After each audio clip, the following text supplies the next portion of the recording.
Well, AM Extra is digging deeper into the efforts to make Portland's streets safer. And this comes as the Portland Police Bureau says 2022 marked a 70-year high in pedestrian deaths and saw more than 60 traffic-related deaths as well.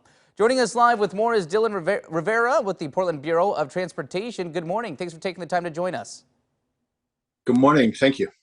So what should people know about staying safe as a pedestrian? What's the first thing that a pedestrian can control in these types of situations? Well, thanks for having me. Pedestrians can do what we encourage everyone to do, which is follow the rules of the road, and be mindful of other travelers. Look right and left. Be mindful of where you're crossing, and make sure you're visible before you are crossing the street. Dylan, what message do you have for drivers as well? Because we know, especially during these winter months, it's dark so early. Oftentimes there are areas where you're dealing with rain and little street lights. Definitely a time of year to be aware. Yes, most pedestrian fatalities happen where the pedestrian is legally crossing at a crosswalk. So that indicates to us that we need drivers to take responsibility.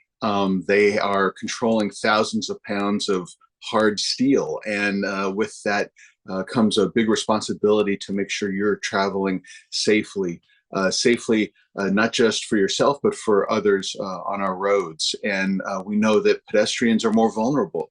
They are not protected by a vehicle, and they are, we're dealing with flesh and bone here. And so any crash will have dire consequences for them. And so the best thing to do is slow down and be mindful of other travelers on our streets. Well, it's a message that you've tried to portray for a while now, and it does get out there. But is there anything different that you're doing in 2023 to try to encourage that safety in walking and in traffic-related deaths? Yeah, we will be pursuing additional reductions in speed limits on streets citywide where we see the most problems. We also have applied for some new authority this year that we think will make a big difference.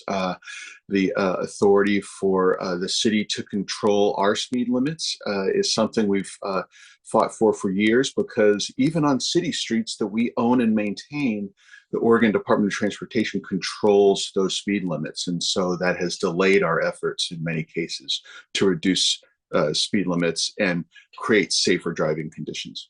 Well, Dylan, people who may have moved here more recently might not be aware that, back in 2015, the city of Portland adopted Vision Zero, and that initiative to really try to bring these numbers down. And unfortunately, in recent years, we have seen these pedestrian deaths and injuries continue to climb. Are some of those speed limit changes a part of the ongoing Vision Zero effort?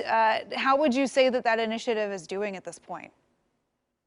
Well, we're up against some national trends. The pandemic created some really counterintuitive patterns. Instead of, in a recession, we normally see traffic deaths decline because there's less travel. But in 2020 and 2021, we saw a dramatic increase, even though we had this sort of pandemic related economic hardship. And so those were very different circumstances than we would come to expect normally. And so, we're up against these national factors that are driving up pedestrian fatalities and traffic fatalities across Oregon and across the nation.